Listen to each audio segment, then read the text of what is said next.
Hi everyone, welcome to our second community session on the Western Victoria Transmission Network project. My name is Lauren Dela Cruz. I'm the Major Developments Community Engagement Officer at Mirrabul Shire Council, and I'm delighted to be moderating tonight's session. Before we begin, I would like to acknowledge the various traditional lands on which we are all located today and pay my respects to the elders past, present and emerging. The focus of tonight's session is compulsory land acquisition and compensation. We'll begin with a short presentation from our guests, Tony Rutherford, Shaun Whittaker and Dyer from Mills Oakley Law Firm, and then move into Q&A. Your microphones are muted, but you can send us your questions by typing them into the question box that's on your screen. We'll try to get through as many of them as possible in the time that we have together. Please note that Mirrabul Shire Council has organised this session for information purposes only. Council does not have affiliation with Mills Oakley and we are not endorsing or recommending services specifically. Please investigate your own legal options and consider what's appropriate for you. Okay, let's get started. I'm delighted to welcome Tony Rutherford, Shaun Whittaker and Dyer from Mills Oakley Law Firm.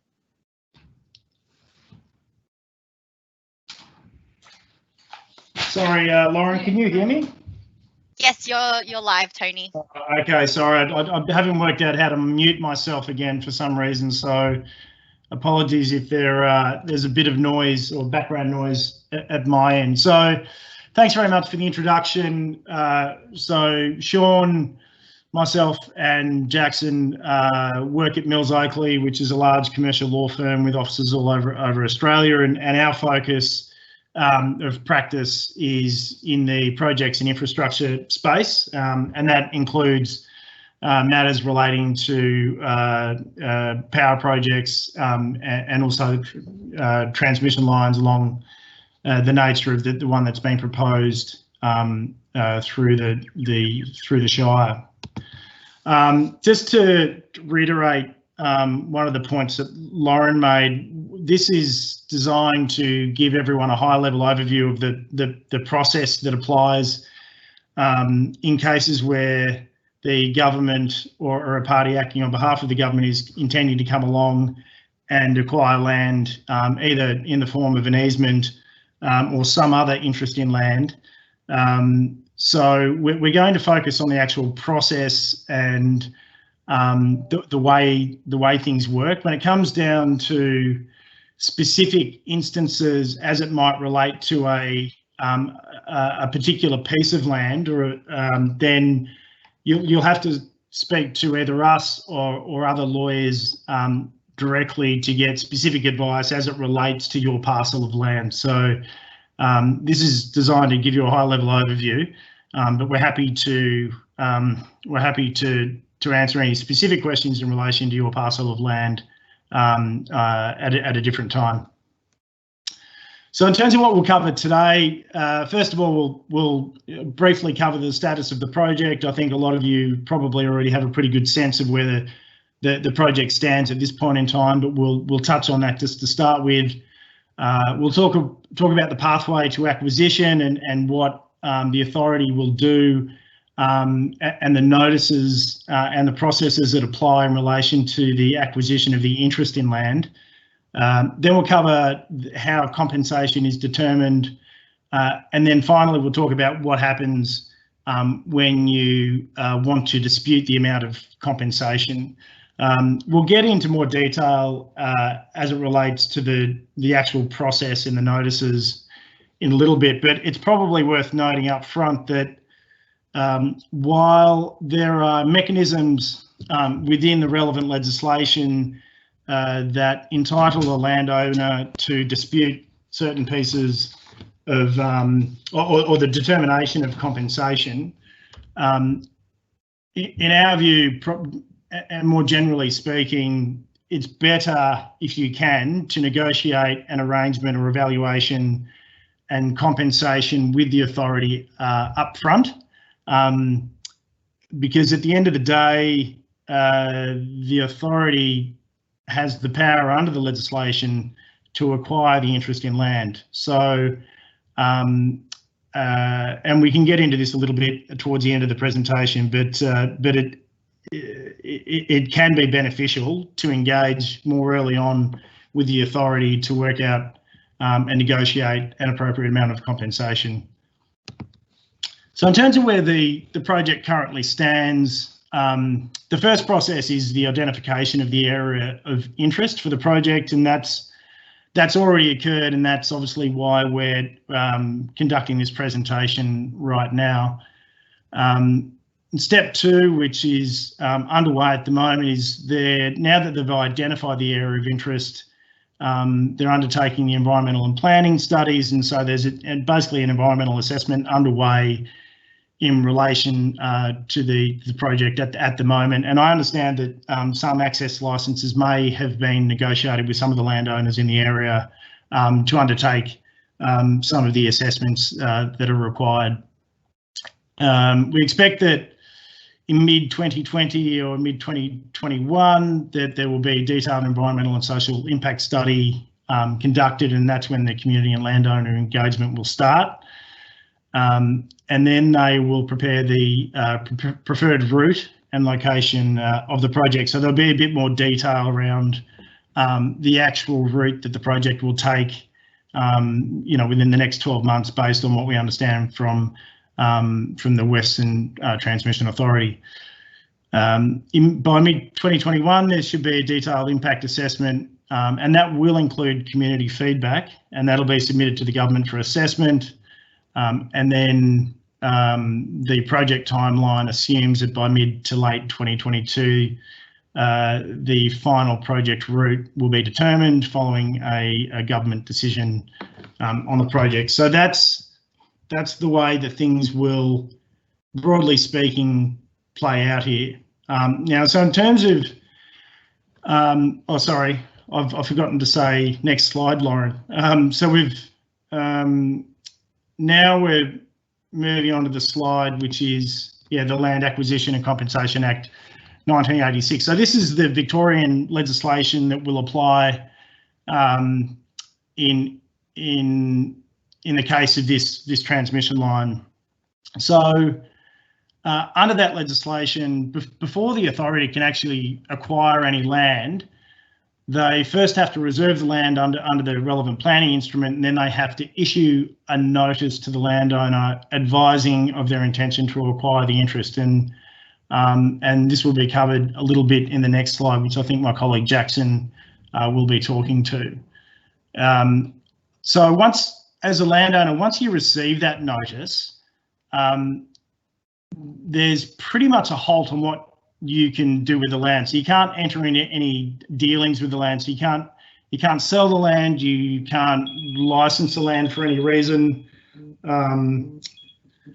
You can't make any improvements to the land. So basically the land is what it is once that intention to acquire notice has been issued. After they issue the notice, the authority can amend it or cancel it at any time. And then if they don't actually do anything with it or take any action within 6 months, and that notice will simply lapse. And obviously failure to provide that notice, if they don't provide it, then that voids any attempt to acquire the land. So if you can go to the next slide, Lauren. Is Jackson online yet, Lauren? Yes, he's here. Over to you. Okay, so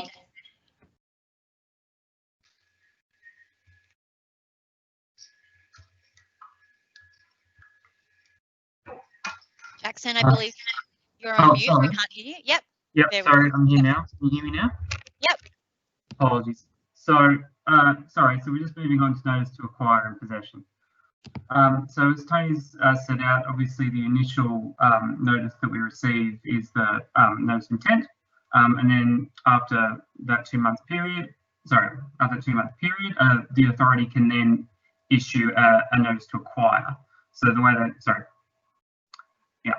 so 2 months after they issue that notice to acquire, declaring that the way they do that is first of all by declaring an interest to be acquired, which is done under a government gazette. So effectively they'll have to announce publicly that they intend to acquire whatever pieces of land they're after. And then that's followed up within 14 days of declaration by issuing to the landowners a notice to acquire. So upon receipt of that notice, interest of land will vest directly in the authority. So at that stage, it's deemed to be their land, while it still technically resides with the landowner. It sort of exists under the control and power of the state, while the next stage is sort of sorting out. So following on from that, once that notice is received, within 14 days, the state has to then follow through with providing with providing an offer of compensation. And Tony will touch on how the offers of compensation are dealt with shortly. But effectively, that's within that timeline. But also starting from the day when that notice is first provided, that sort of begins the clock on a 3-month period as well, through which an agreement has to be entered into. So as sort of previously flagged here, while the aim is to be, enter into some sort of negotiated agreement, there is a 3-month clock starting from the date of when this notice to acquire is first issued that you'll have to abide by. So basically the state has 3 months to enter into the agreement. If at the end of that 3-month period, no agreement has been reached, the state can, within 7 days, actually take physical possession of the land. So it goes from being merely that the state owns the interest to having full possession of the land. That doesn't invalidate the need for compensation, obviously, but it does mean that the negotiating period is drawn to an end effectively at that stage. I think it'll be next slide, Lauren. Yeah, so this is the amount of compensation. Tony, do you want me to keep going here, or do you want to pick up here? Sorry, I was on mute. So in terms of the way that I can cover the amount of compensation, or the way that the compensation is determined. So as we've noted in the slide there, the market value. So essentially, compensation is assessed on the basis of the market value of the land, and then it's plus any additional amounts and allowances which could apply, such as stamp duty and reasonable conveyancing costs, and perhaps costs of buying a replacement property. But I suspect that won't be applicable in most of the landholders' cases here. So the market value is assessed by an independent property valuer, and that's based on the unaffected value of the land. So that is, it won't take into account any effect of the project on the value of the land. But the compensation offer, I just probably should touch on the depreciation there. So that it does take into account the enhancement or depreciation in value of other land adjoining or severed from the acquired land by reason of the acquisition. So it does take into account the overall impact of the project on the overall value of the land. So in terms of the compensation offer, it's based on the valuations undertaken, reviewed and approved by the Valuer General of Victoria. You can get advice in relation to the acquisition and the compensation negotiations if you wish to challenge it. And so, I mean, if that's the case, if you incur costs in relation to obtaining that advice, usually the authority will cover the costs in relation to that advice. And it, again, touching on what I said at the start of the presentation, it can be advantageous to actually negotiate with the authority at that point. And if you've got a competing valuation, then at least it gives you a basis with which to work from and negotiate with the authority to get to what would be deemed to be a more reasonable or acceptable compensation amount in relation to the parcel of land that applies. So usually those fees, just for noting, they'll have to be reasonably incurred in relation to those experts that you require. So that can be a valuer, and it can also be legal advice in relation to that. So in addition to that, depending on the individual circumstances that applied, there is a form of additional compensation that can be paid, which is kind of it's an additional kind of 10% of the market value of the property, and that can compensate you for some kind of non-financial disadvantage caused by the acquisition. And this is assessed by, it's on a case-by-case basis, and is ultimately determined. The basis on which that can be calculated is set out under the legislation. But generally speaking, that can include the length of time you've occupied the land, the inconvenience likely to be suffered, and even your age. And if you do operate a business on your land, and I suspect that'll be the case here in many circumstances, then compensation can be payable for financial loss suffered to the business as a result of the acquisition. And so that can be factored in as part of the overall valuation and compensation that is due. So once the agreement is reached with the authority, then the compensation is due and payable, usually in accordance with that agreement, but it's usually within 4 weeks or so of the agreement being reached. It is possible to dispute the compensation, in which case you'll have to go to VCAT or the Supreme Court, depending on the amount being claimed. So, in determining the dispute, the court will consider that that they'll require that the parties attend a conference to determine the matters in dispute, and they'll discuss the reasoning for the claim. And then after the conference, the court or VCAT will determine the amount of the compensation and may do so, usually with reference to a third-party valuer. Coming back to the point that I made before, it can be very advantageous for that reason. And before you get to the point of even entering into a dispute with the authority, to have an independent valuation done, and that can be used as a basis, hopefully, to reach a negotiated solution with the authority. But if not, then you've got a reasonable basis. If it does go to VCAT or the Supreme Court, then you've got a reasonable basis to contest that claim. And then, and obviously there will be legal costs incurred in relation to that dispute. And so you've also got to take into account the legal costs that will be incurred if you do choose to contest the compensation payable. So that, in a nutshell, is the broad process that applies to the way that the notices are issued, the way that the government will take action to acquire an interest in the land, and then the options available to you where you may not be comfortable with the amount of compensation being offered. Yeah. Tony, I might step in here. This is Shaun Whittaker from Mills Oakley as well. I think a very good summation of the process. I think for a lot of people on the call, the way to look at this is that there will be an engagement process through Ausnet coming through to you sooner rather than later. There is an opportunity to start negotiations before all of this kicks off in terms of notice of intention to acquire, should you wish to do so. If you prefer to wait until the formal notice is given and you sort of get a sort of an indication as to the amount of compensation the state is or Ausnet is proposing to offer, you can also do that.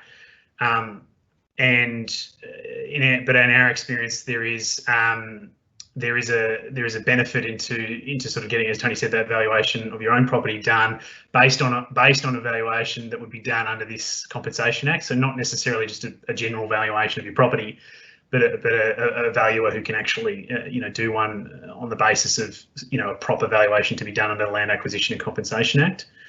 That gives you something to compare to when they do come knocking, and obviously when they tender the offer. But you do have time to organise that. Even if that happens after they give the offer of compensation. So there is time for you to get all this organised, but we do tend to see that positive outcomes from a financial standpoint can arise better if you negotiate earlier rather than going down the compulsory acquisition or the formal path with VCAT and the Supreme Court, whereby, as Tony mentioned, you may be at the whim of a third-party independent valuer, and that once that decision is final, and then there is a view that effectively, if you do proceed with compulsory acquisition dispute, you're sort of up for your own costs if you lose. So they are happy to pay to a point, but if you are sort of disputing and taking it all the way, then they sort of turn off the tap and sort of you're at your own.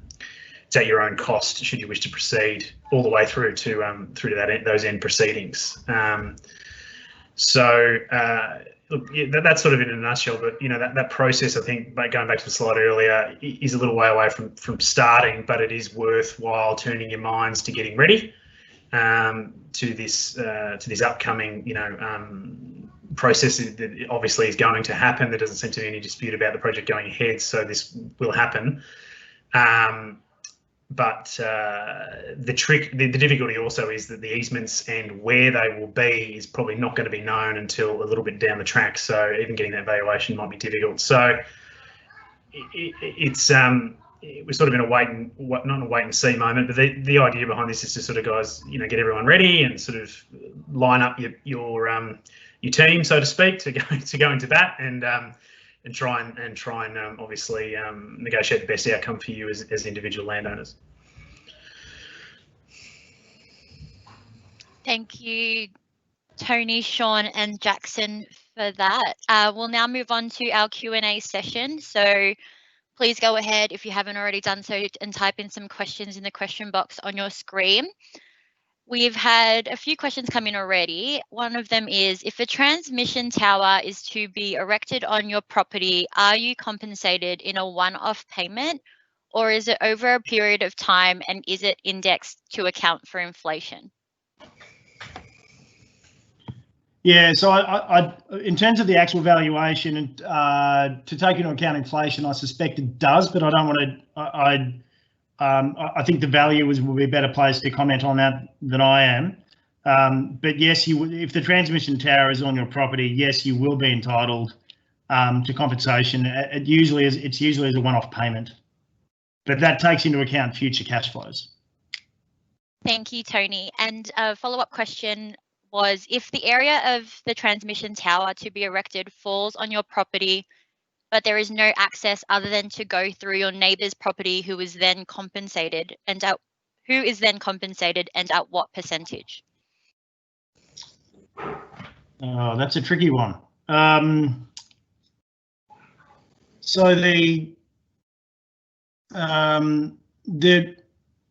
Because usually if you have to go through a neighbour's land, you'll get compensated for the tower being on your land, right? Because that can only exist via the easement. So there will be compensation for that, for the fact that the actual transmission tower is on your land. In terms of the alternative route, I'd have to give it that further consideration, because off the top of my head, I don't know the answer to that. Thank you, Tony. Another question has come through from Anonymous. Am I correct to assume this process cannot proceed before the EES is completed and signed by the Minister? Correct. So that's going on at the moment. So yeah, this is still a little way off. And what happens if you have already flagged a commercial strategy that you were planning for the land? Can they still try and acquire it? They can still try to acquire it, but if you've got documentation that reflects the commercial strategy you have for that land, then that can be taken into account in relation to the valuation you're seeking. So the main thing is that you will need to have evidence of whatever that whatever that commercial intent is in relation to that piece of land. But they can still acquire it, but they may be required to take into account the revenues that may be generated off that proposed kind of commercial endeavour. Thank you, Tony. We've had a few questions related to neighbours who aren't directly hosting the easement, but are impacted by visual impact. And is there any compensation for neighbouring landowners?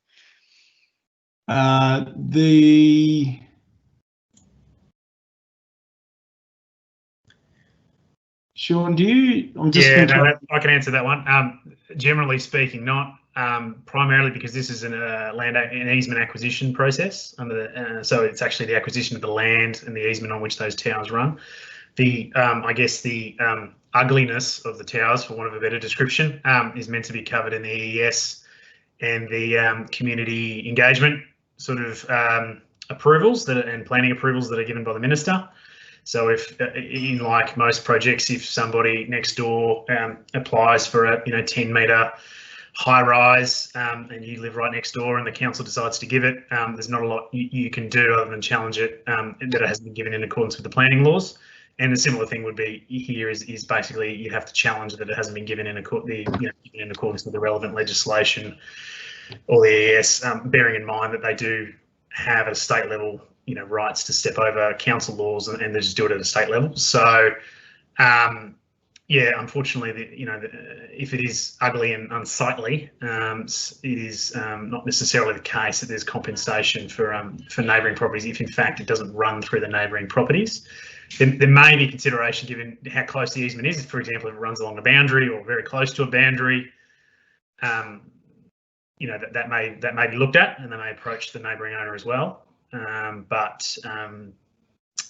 Generally speaking, if you're sort of a kilometre away or an acre or two away, and it's just an ugly tower that now faces out your back door, that unfortunately isn't usually a trigger for them to come knocking on your door for compensation.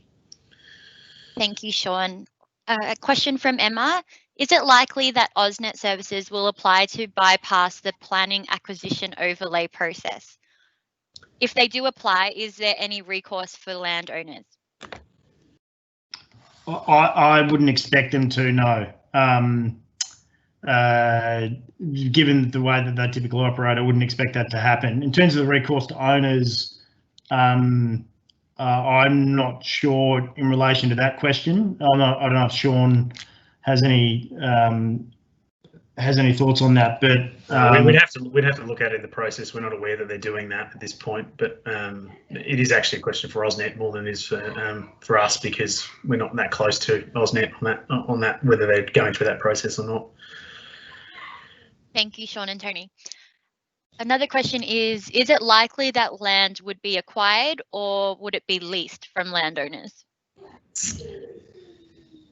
In terms of the easement, it wouldn't necessarily be an acquisition as such. So it wouldn't necessarily be a sale. They just need to be able to utilise that land. So it's what you'd call an interest in land, so that there are certain rights that are carried with it. So the landowner can normally access that, so I wouldn't expect that to be a sale as such. It would normally be in the form of an easement for the purposes of a transmission line. Yeah, that's correct. The easement will sit on your title, but it won't be a transfer of land as such. So the easement will just be registered on the title of your land and sit there and stay on the title. And that's what the compensation is for. It's for being able to register that easement on your title.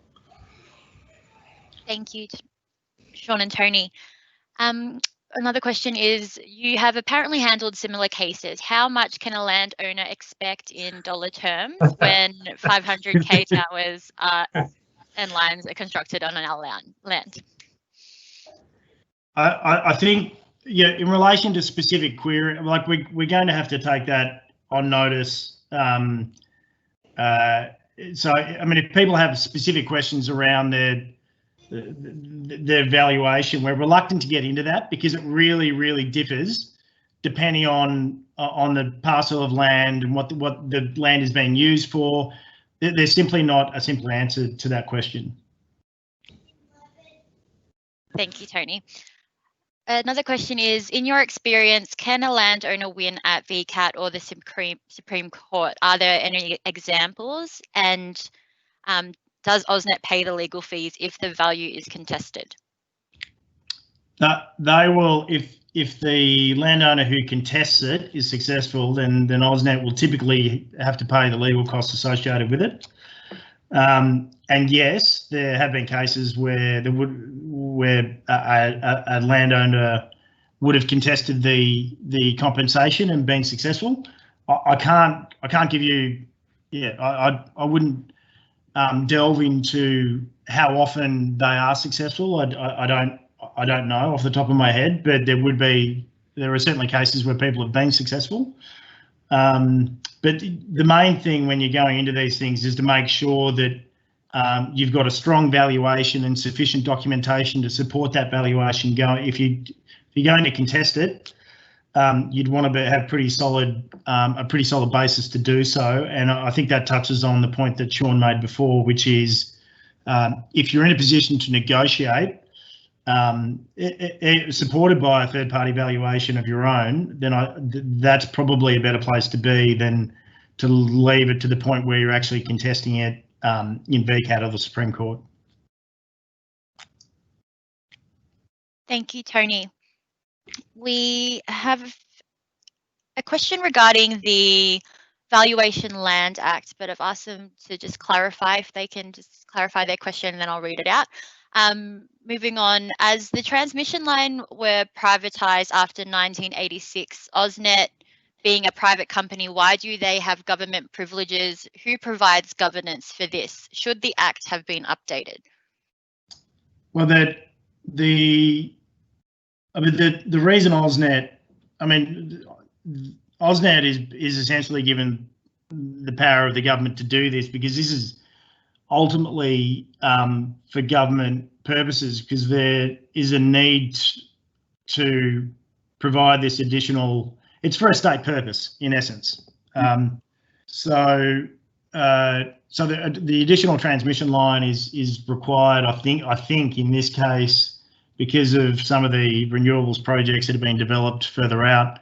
In terms of whether changes should be required to the Act, I'm not going to comment on that. That may well be the case, but sorry, you go, Jackson. Just to jump in quickly. So, in terms of the legislation that sits around this, the Electrical Industry Act sets out basically that a corporation can apply to the Governor and Council to obtain an easement under the land acquisition legislation where they need it for the purposes of erecting or laying down power lines or maintaining power lines. So this fits under that in this case, and that's why Ausnet is effectively the authority for the purposes of this Act, even though, as you say, they are a privatised corporation. Thank you for that. Another question has come through from Anonymous. What happens to valuation if I have a permit to subdivide the land? What land compensation value is used? Current land or subdivided land? I think if you've already got the approval and you've got additional documentation on the top of that, I mean, that, again, I'd prefer to leave the ultimate answer to that to the valuers. But if you've got sufficient documentation to show what intent improvements were to be made to the land, including the subdivision, then there is a reasonable argument to be made that it should include the subdivided value as opposed to the single parcel. Thank you, Tony. A few more questions regarding people who aren't directly hosting an easement. What happens to land that is devalued by the transmission lines? What rights do those landowners have who are not directly impacted by compulsory acquisition? I'll let you take that one again, Shaun. Lauren, I think it sort of answered that question already. Yeah. In large part, again, I use the example of if your neighbour builds something, a monstrosity next door with the council, that gets through the planning approvals and it devalues your land. There's not a lot you can do about it. So it's the same sort of principle here, albeit on a larger scale. So yeah, I'll leave it at that. But no, that's not generally. Generally, a right to compensation under this act for sure. Thank you. Another question from Anonymous. Who maintains the easement and what laws relate to this? Sorry, I'm just coming off mute. So Ausnet, as the owner of the easement, as having the interest, that will be Ausnet's responsibility. Thank you. Another question is, does the valuations include analysis of the land as a going concern value, i.e. lost income over 50 years because of the towers, meaning the land cannot be used underneath for agricultural practices? How is the quality of soil valued as the power lines potentially cut through the best agricultural land in Victoria? Yeah, so I think we had a bit of a discussion before this presentation about whether we're going to delve into specific entitlements in relation to that. Theoretically, there is, as a going concern, the compensation provisions anticipate that if there's lost income as a result of the easement, then that should be taken into account as part of the compensation valuation. My understanding is, in terms of the experience that we've had, is that usually agricultural activities can be continued, even where there is a transmission line, but that's part of the negotiation and discussions that will be had with Ausnet. Thanks, Tony. Another question, if the easement is for the area the towers and transmission lines travel across the property, and it dissects the property, how do they access the lines and towers, or does the easement give them access to the whole property? Do they put in gates to directly access the towers? Do we have to allow them access via our personal driveways and backyards? The actual mechanics may differ, but they'll be given a license to access, to maintain. So in terms of what that looks like physically, that may differ, but the legal mechanism that'll be utilised to conduct conduct the maintenance activities in relation to the towers and the easement will be via a licence, but that will usually be negotiated with the landowner. Thanks, Tony. We have one question that is left. So we've still got plenty of time coming up. So if you have any more questions, everyone that's tuned in, please send them through. This question comes from Anonymous. If the location of the towers is on landlocked land, do the neighbouring landowners have to allow Ausnet access to go through their property? I think in that case, Ausnet would be trying to negotiate a licence, an access licence in relation to that. And the landowners can get paid the licence. I mean, technically they could acquire an interest in the land via the legislation, but I think Ausnet's preference in that case would be negotiate a licence with some form of compensation to gain that access.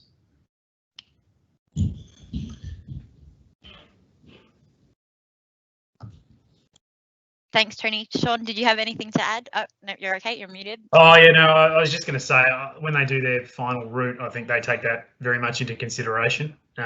Not only where does the route go, but also how they can get access to it and how that involves and theoretically they're meant to minimise disruption. So they're meant to, I imagine they would try and take that into account so they don't have to negotiate with so many people to get access for maintenance and things like that. The towers are sort of spread apart too, so they're spaced at different intervals, so they'll factor that into the route as well. So Yeah.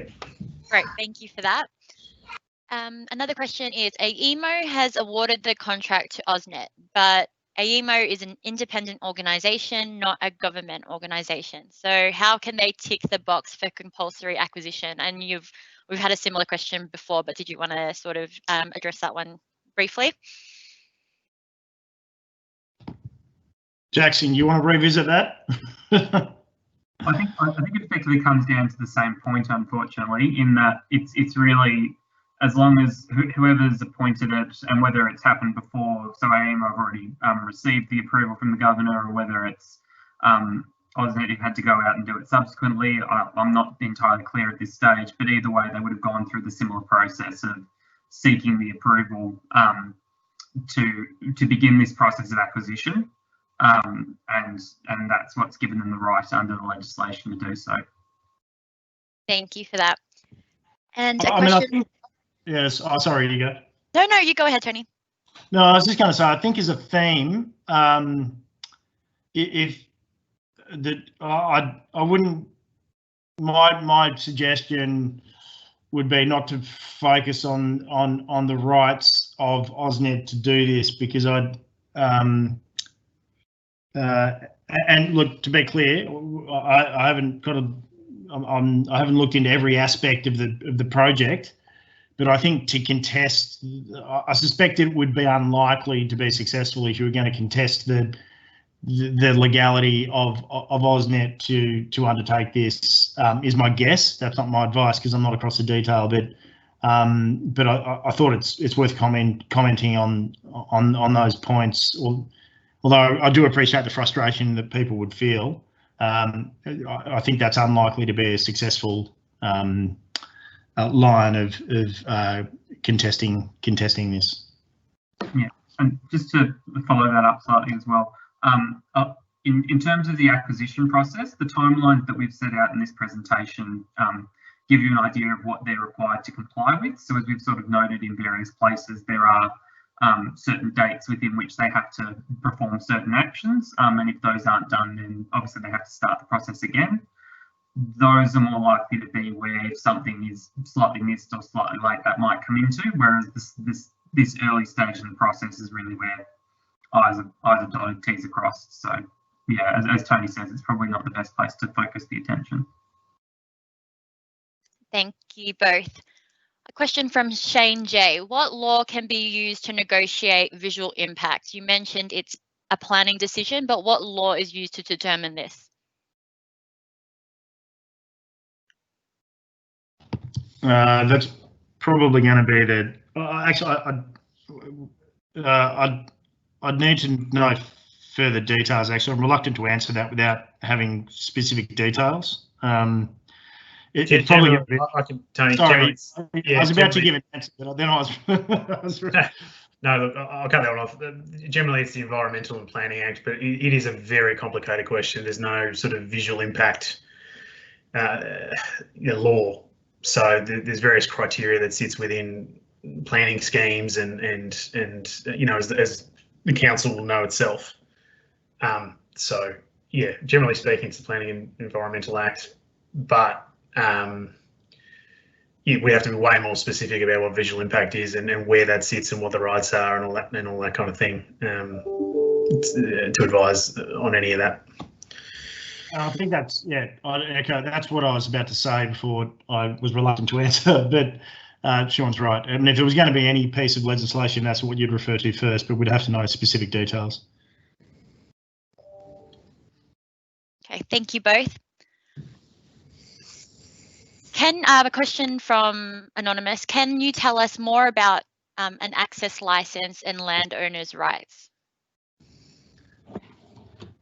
Not clear on the question. I mean, in terms of if it's a commercially negotiated access license, then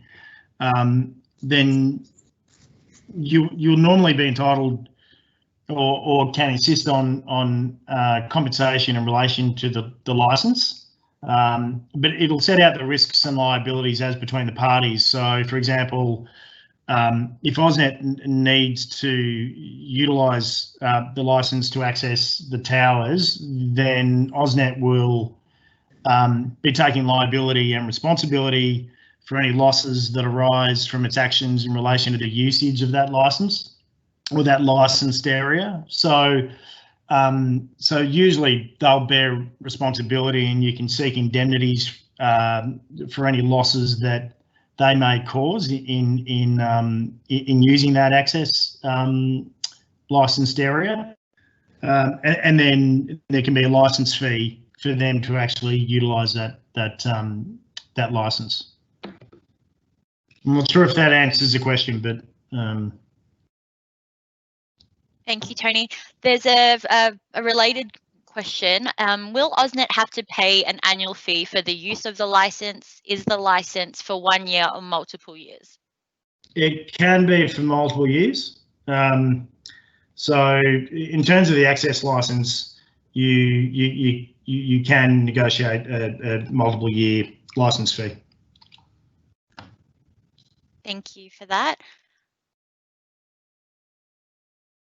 So we have a question regarding if the lines were to go underground. Are any of you familiar with the difference in compensation if the transmission lines were to go underground? I don't think. Well, there might be compensation. Well, generally speaking, once they're built, once there shouldn't be any compensation, because under the real property laws in Australia are a little bit different, for example, from the United States in terms of subsurface rights.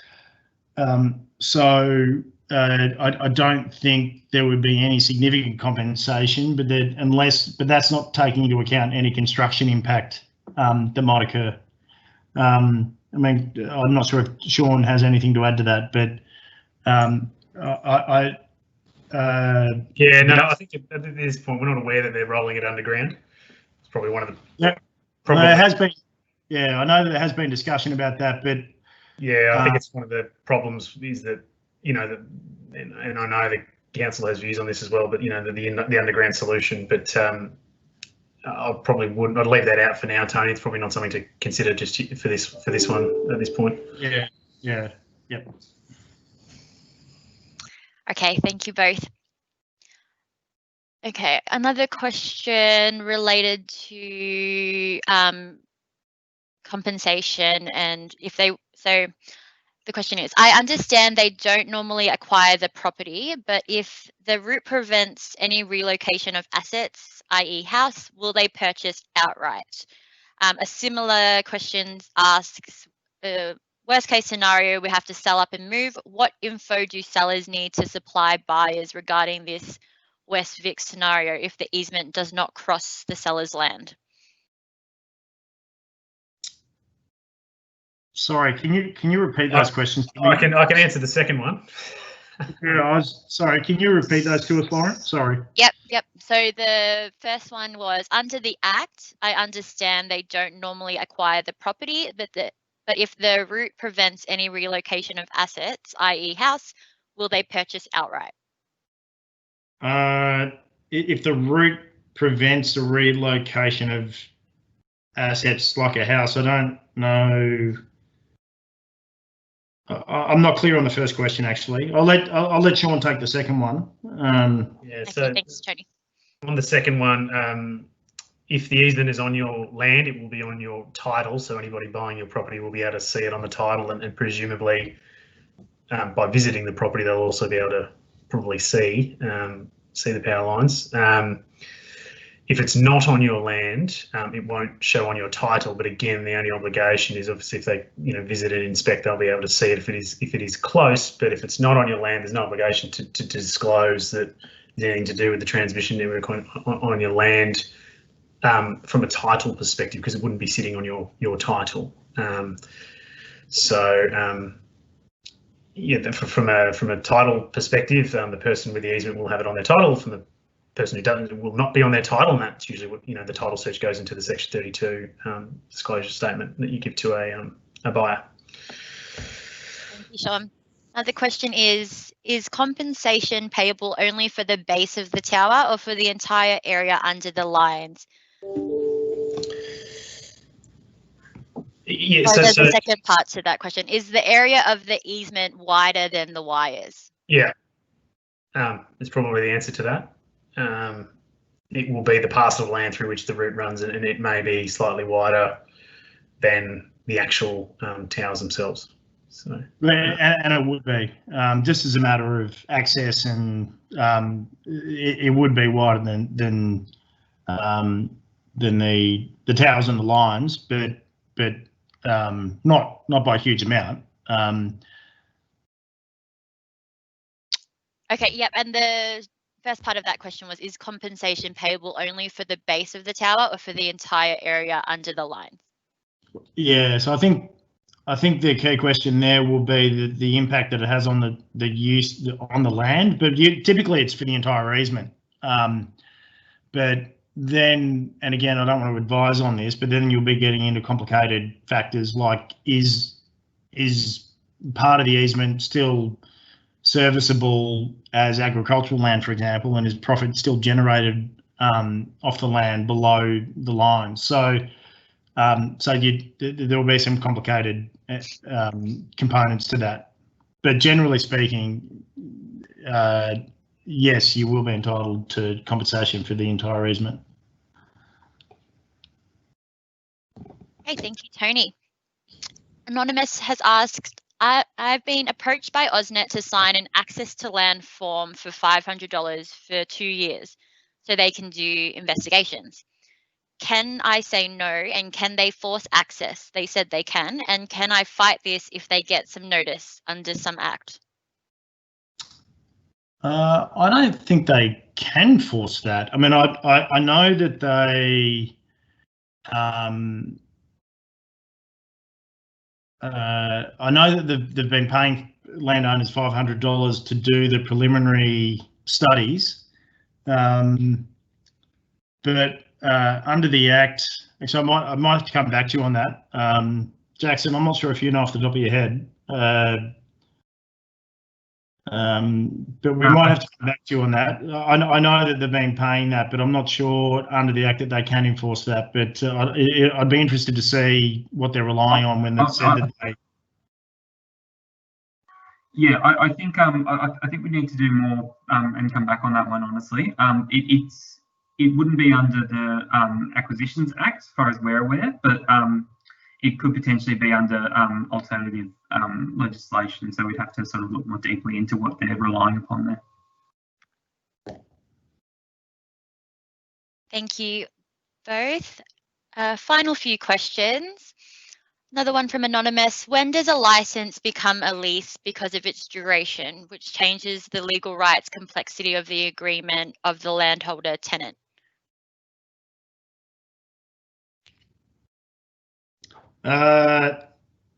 Shaun, do you? Yeah, look, it doesn't. Yeah, I'm not sure where that's come from, but sorry, you go, Shaun. Yeah, we sort of have. It really depends on so the difference between sort of the license and the lease is exclusive use, and so a lease usually gives the tenant exclusive use of the premises. The license gives access. So they, we see license arrangements where they just need access from time to time, as opposed to exclusive use and sole possession of that particular land. So that's sort of the difference. There's no sort of length of tenure that changes things. It's more to do with whether they just need it for themselves or whether it can still be used ordinarily and they just use it from time to time for access. Yeah, I think that's the answer. Sorry, I misunderstood the question. But I think if somebody's asking the difference between a lease and a license, Shaun's just explained it well. Okay, thank you both. Another question is the license fee landowners are paid in addition to the compensation for the easement, and is there legislation or guidelines around the calculation of the amount? The license fee is going to be negotiated, like a negotiated amount typically. So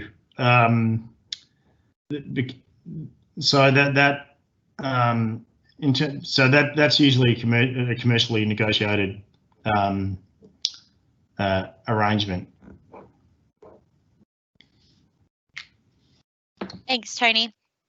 A follow-up question to one that we had asked before. Worst case scenario, we have to sell up and move. What info do sellers need to supply buyers? This is before the towers are built, regarding the West Vic scenario, if the easement does not cross the seller's land. I don't know the answer to that, to be honest. I think I understand the question, but if for example you've been issued with a notice of intention to acquire, you'd have to disclose that in your selling documentation, I would imagine. So I think I understand the question. Yeah, I think you would, if a process is formal process has begun with you as a landowner by the acquiring authority, by Ausnet, then I think you would have to disclose that in your Section 32. Okay, thanks, Shaun. And last question. How would Ausnet deal with a situation if a projected business location has been booked and deposits paid in advance in the area of the tower to be erected? Would compensation be paid for the cancellation of the future events? I think the answer to that is yes. Would they? Is it like should they? And should they be entitled to that under the legislation? I think the answer is yes. Alrighty, thank you so much for that, for your time, Jackson, Tony, and Shaun, and thank you everyone for all of your questions. We'll have to wrap it up there. But if you have any follow-up questions, or if we didn't get to your question tonight, you are welcome to get in touch with the Mills Oakley team directly if you wish. A recording of this session will also be posted on the Mirrabul Shire Council website in the coming days. Our next community session will be held in 2 parts with Energy Safe Victoria. Part 1 will address safety and high voltage transmission lines, and Part 2 will focus on the rules and restrictions related to agricultural practices near transmission lines. Okay, well, thank you again, Tony, Shaun and Jackson, for volunteering your time to speak with our community this evening, and thank you to everyone for tuning in. Have a great evening, and we hope you can join us next time. Take care. Thank you. Thank you.